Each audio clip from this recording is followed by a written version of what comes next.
Hi guys, நான் உங்கள் நண்பன். இப்போ நம்ம இல்லுஸ்ட்ரேஷன் நம்பர் 3 பார்க்க போறோம். யூனிட் 3 புக்ஸ் ஆஃப் பிரைம் என்ட்ரின்ற சாப்டர்ல இருந்து பார்க்க போறோம். ஃபர்ஸ்ட் ஆஃப் ஆல் கொஸ்டினை படிப்போம். Show the accounting equation on the basis of following. இதுவும் ஒரு அக்கௌண்டிங் ஈக்குவேஷன் சம் தான். ஃபர்ஸ்ட் என்ட்ரி என்னன்னு பார்ப்போம். Started business with cash. பிசினஸுக்கு கேஷ் வந்து இன்வால்வ் பண்ணிருக்காங்க. பிசினஸ்ல ஸ்டார்டட் பிசினஸ்னா நம்ம என்ன பண்றாங்கன்னு புரியுது. கேபிட்டல் வந்து ஃபார்ம் பண்றாங்க. எவ்வளவு ஃபார்ம் பண்றாங்கன்னா 60,000 ரூபாய் கேபிட்டல் வந்து இன்ட்ரடியூஸ் பண்றாங்க பிசினஸ்ல. பர்ச்சேஸ்ட் செகண்ட் வந்து படிக்கிறோம். Purchased goods for cash. பொருட்களை கூட்ஸ் நம்ம பிசினஸுக்கு தேவையான கூட்ஸை வந்து பர்ச்சேஸ் பண்றாங்க. எப்படி வாங்குறாங்கன்னா கேஷ் மூலமா வாங்குறாங்க. எவ்வளவுக்குன்னா 20,000 ருபீஸுக்கு வாங்குறாங்க. மூணாவது transaction sold goods for cash costing 10,000 rupees for 15,000. இங்கே ஒரு டவுட் வரும் உங்களுக்கு.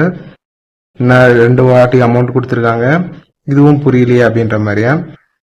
சோல்டு கூட்ஸ் ஃபார் கேஷ், கேஷுக்காக நீங்க சேல்ஸ் பண்ணிருக்கீங்க. சேல்ஸ் பண்ணி அதுல இருந்து கேஷ் ரிசீவ் பண்ணிருக்கீங்க. அந்த சேல்ஸ் பண்ண கூட்ஸோட மதிப்பு எவ்வளோன்னா 10,000 ருபீஸ். நீங்க வித்த அமௌண்ட் எவ்வளோன்னா 15,000 ருபீஸ். 5,000 ருபீஸ் உங்களுக்கு ப்ராஃபிட் கிடைச்சிருக்கு ஆக்சுவலா. ஆனா இங்க எழுத வேண்டியது 10,000 ரூபாய் மதிப்புள்ள பொருளை நீங்க 15,000 ரூபாய்க்கு பணத்துக்காக வித்திருக்கீங்க. இதுதான் இந்த transaction. Transaction number 4 paid rent by cash. Rent வந்து பே பண்ணிருக்கீங்க. எது மூலமா? கேஷ் பே பண்ணி ரெண்ட் பே பண்ணிருக்கீங்க. இப்போ வழக்கம் போல போன சம்பள பார்த்த மாதிரியே இந்த சம்பளையும் வந்து நம்ம வந்து 2 எஃபெக்ட்ஸும் எழுதிப்போம். 2 எஃபெக்ட்ஸ் எழுதிட்டீங்கன்னா உங்களுக்கு ரொம்ப ஈஸியா இருக்கும். Started business with cash. ஒரு இனிஷியலா ஒரு பிசினஸ் நீங்க வந்து ஸ்டார்ட் பண்றீங்கன்னா உங்களுக்கு வந்து எது தேவைப்படும்னா கேபிட்டல் அமௌண்ட்ன்றது தேவைப்படும். அந்த கேபிட்டலை நீங்க பேங்க்லயும் வச்சுக்கலாம், இல்லைன்னா கையில கேஷாவும் வச்சுக்கலாம். ஸோ இங்க 2 எஃபெக்ட் என்ன நடந்திருக்குன்னா, ஒன்னு கேபிட்டல் ரைஸ் ஆயிருக்கு, கேஷ் ரைஸ் ஆயிருக்கு. இந்த ஒரு விஷயத்த நீங்க மார்க் பண்ணீங்க. கேபிட்டல் மேல போயிருக்கு, கேஷும் மேல போயிருக்கு. ஏன்னா ரைஸ் ஆயிருக்கு. கேஷும் உங்க கையில இருக்கு, கேபிட்டலும் இருக்கு. இப்ப second transaction purchased goods for cash. நீங்க பர்ச்சேஸ் பண்றீங்க, எதனா கூட்ஸ் கேஷ். இங்க ரெண்டுமே நமக்கு தெரிஞ்சிச்சு. கூட்ஸ் நம்ம சொல்றது ஸ்டாக்க சொல்லுவோம், கேஷ்ன்றது as usual cash. Stock cash. Cash நம்ம கிட்ட இருந்து டிக்ரீஸ் ஆகுது, ஸ்டாக்கு நம்ம கிட்ட இன்க்ரீஸ் ஆகுது. பொருள் வாங்கினா நம்மளோட பொருள் வந்து எண்ணிக்கை வந்து கூடும், பணம் வந்து அதுக்கான பணத்தை வந்து நம்ம கொடுத்தாகணும். ஸோ பணம் வந்து டிக்ரீஸ் ஆகுது. தேர்ட் டிரான்சாக்ஷன் பொறுத்த வரைக்கும் sold goods for cash costing 10,000 rupees for 15,000. இங்க சேல்ஸ் பண்றோம், கேஷுக்காக சேல்ஸ் பண்றோம். என்ன நம்ம கிட்ட 2 விஷயம் நடக்குன்னா, ஸ்டாக் ஒரு விஷயம், இன்னொரு விஷயம் கேஷ். 15,000 ரூபாய்க்கு சேல்ஸ் பண்றதுனால 15,000 ரூபாய் நம்ம கிட்ட கேஷா நம்ம கிட்ட பணத்தோட மதிப்பு இன்க்ரீஸ் ஆகும். ஸ்டாக் வந்து நம்ம கிட்ட வித்ததுனால டிக்ரீஸ் ஆகிடும். Fourth transaction paid rent. Rent நீங்க பே பண்றீங்க, எது மூலமா? கேஷ் மூலமா பே பண்றீங்க. இப்போ 2 எஃபெக்ட் என்னென்ன வரும்னா, ஒன்னு வந்து கேஷ் வந்து வந்துடும். உங்களுக்கு நல்லா தெரியும், கேஷ் வந்து வெளியில போறதுனால அது டிக்ரீஸ் ஆக போகுதுன்னு. ஆனா ரெண்ட் இங்க ஒரு விஷயம் சொல்லியிருக்காங்க. இந்த மாதிரி இந்த சம்ம பேசிக் சம்ம பொறுத்த வரைக்கும் கேபிட்டல் நம்மளோட முதலீடு வந்து இந்த பக்கமா இருக்கும்போது முதலீடுல இருந்தா நம்மளுக்கு வந்து லெஸ் ஆகும். கேபிட்டல் ஏன் கேபிட்டல் வந்து லெஸ் பண்றோம்னா, இனிஷியல் அமௌண்ட்ல இருந்தா நம்ம வந்து ரெண்ட் வந்து மைனஸ் பண்ண போறோம். ஏன்னா அதுக்குன்னு தனியா எந்த ஒரு அக்கௌண்ட்டும் நம்ம வந்து மெயின்டைன் பண்ணல. இப்போ இதுல இருந்து நம்மளுக்கு புரிஞ்சிடும் என்னென்ன டேபிள் காலம்ல வந்து வரப்போகுது அப்படின்னு. இது எதுக்கு நம்ம எழுதுறோம், இந்த மாதிரி நான் வந்து எழுதி வச்சிருக்கேன்னா, உங்களுக்கு அண்டர்ஸ்டாண்டிங்க்கும் இல்லாம டேபிள் ஃபார்ம் பண்றதுக்கும் நம்மளுக்கு தெரியும். கேபிட்டல்னு ஒரு காலம் நம்ம உருவாக்க போறோம். கேஷ் வந்து ஆஸ் யூசுவல் அசெட்ல நம்ம போட போறோம். ஸ்டாக்கும் நம்ம அசெட்ல கிரியேட் பண்ண போறோம்.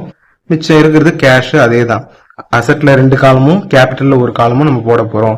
ஃப்ரீயா முன்னாடியே நம்ம வந்து அனலைஸ் பண்ணி எந்த காலம் வந்து போட போறோன்றதுக்காக தான் இதை வந்து நம்ம எழுதி வச்சு பாக்குறோம், நம்ம அண்டர்ஸ்டாண்டிங் பர்பஸ்க்காகவும் சேர்த்து. இப்போ ஒவ்வொரு டிரான்சாக்ஷனா பார்க்கலாம். இப்போ ஃபர்ஸ்ட் டிரான்சாக்ஷன் என்னன்னா, started business with cash 60,000. Cash வந்து 60,000 ஏறப்போகுது. அதே டைம் கேபிட்டலும் வந்து ஏறப்போகுது. ரெக்கார்ட் பண்ணலாம். கேஷும் நம்மளுக்கு 60,000 வந்து உயர்ந்திருக்கு, இன்க்ரீஸ் ஆயிருக்கு. So plus 60,000. அப்புறம் கேபிட்டலும் நம்மளுக்கு 60,000 ரைஸ் ஆயிருக்கு. இப்போ நெக்ஸ்ட் நம்ம என்ன பண்ணுவோம், ஈக்குவேஷனை வந்து பேலன்ஸ் பண்ணுவோம்.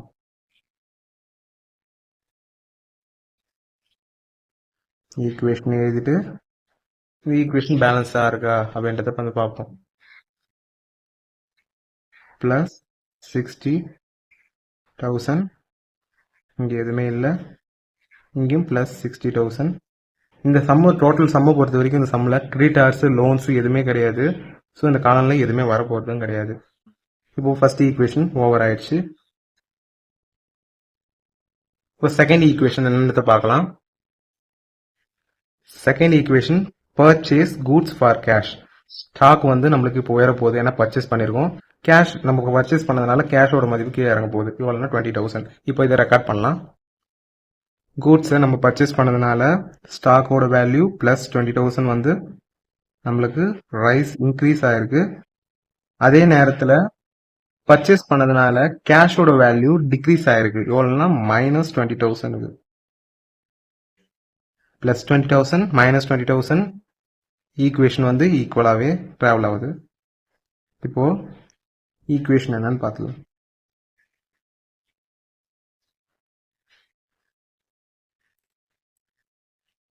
ப்ளஸ் 60,000ல மைனஸ் 20,000 போச்சுன்னா plus 40,000, stock 20,000 equal to plus 60,000.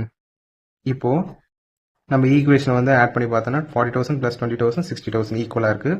இப்போ தேர்ட் டிரான்சாக்ஷன் என்னன்றதை பார்க்கலாம். தேர்ட் டிரான்சாக்ஷனை பொறுத்த வரைக்கும் sold goods for cash costing 10,000 rupees for 15,000. 10,000 ரூபாய்க்கான கூட்ஸை வந்து நம்ம சேல்ஸ் பண்ணியிருக்கோம். எவ்வளோன்னா 15,000. 10,000 ரூபாய் மதிப்புள்ள கூட்ஸை வந்து சேல்ஸ் பண்ணியிருக்கோம் 15,000 ரூபாய்க்கு. 5,000 ரூபாய் நமக்கு ப்ராஃபிட் கிடைச்சிருக்கு இந்த டிரான்சாக்ஷன் மூலமா. இது எப்படி என்ட்ரி பண்ணுறதுன்னு பார்க்கலாம். 10,000 கூட்ஸை வந்து நம்ம சோல்வ் பண்ணியிருக்கோம். அதாவது ஸ்டாக்ல வந்து மைனஸ் 10,000. நம்மளுக்கு கேஷை நம்ம ரிசீவ் பண்ணது பிளஸ் 15,000.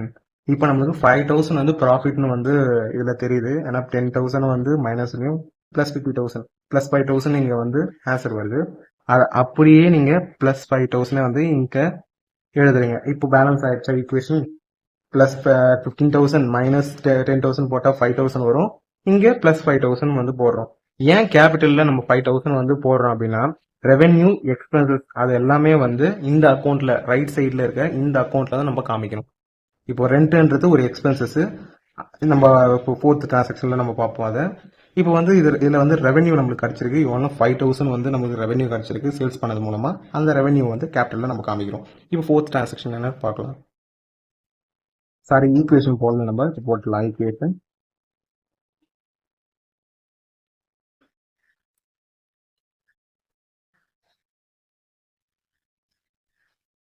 plus 55,000. 10,000 கூட்ஸ் நம்ம கிட்ட இப்போ இல்லை. ஸோ பிளஸ் 10,000 கூட்ஸ் தான் நம்ம கிட்ட இருக்கு. ஏற்கனவே ஒரு 60,000, இது ஒரு 5,000 ஆட் பண்ணி பிளஸ் 65,000 ஆட் பண்ணால் நமக்கு 65,000 வருது. இப்போ லாஸ்ட்டு ஃபோர்த்து ரெக்கார்டும் பண்ணிடலாம். ஃபோர்த் ரெக்கார்டு என்னன்னு பார்த்தீங்கன்னா பெய்டு ரெண்ட் பை கேஷ். நான் ஃபர்ஸ்ட் சொன்ன மாதிரி தான் ரெண்ட் வந்து நம்ம பே பண்ணியிருக்கோம். எவ்வளோனா 500 rupees. எப்படி பே பண்ணியிருக்கோம்னா மோட் ஆஃப் பேமெண்ட் வந்து கேஷ் மூலமாக வந்து பே பண்ணியிருக்கோம். கேஷ் வந்து நம்மளுக்கு டிக்ரீஸ் ஆயிருக்கு. கேபிட்டலில் நான் டிக்ரீஸ் பண்ணியிருக்கேன். ஏன் கேபிட்டலில் டிக்ரீஸ் பண்ணியிருக்கோம்னா எக்ஸ்பென்சஸ் மேக் பண்ணியிருக்கோம். Rent is and expenses for in this business.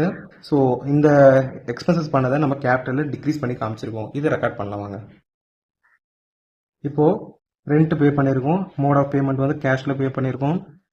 எவ்வளோ பே பண்ணியிருக்கோம்னா 500 rupees பே பண்ணியிருக்கோம். ஸோ ஃபர்ஸ்ட் கேஷ் எங்க இருந்து பார்த்துங்க. கேஷில் மைனஸ் 500 மைனஸ் 500.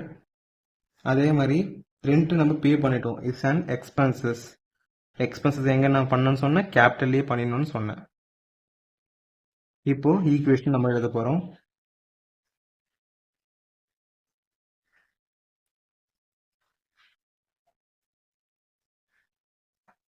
55,000ல 500 போயிடுச்சுன்னா ப்ளஸ் 54,500 ப்ளஸ் 10,000 இங்கே இருக்கும் equal to plus 64,500 is the answer.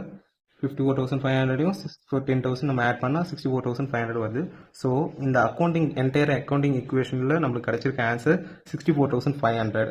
இதில் கேஷாக நம்மக்கிட்ட இப்போ இருக்கிறது 54,500 நம்மக்கிட்ட கேஷாகவும் ஸ்டாக்காகவும் 10,000 ருபீஸ் இருக்குதுன்றது தான் இந்த சம்முக்கான ஆன்சர். தேங்க்யூ ஃபார் வாட்சிங்.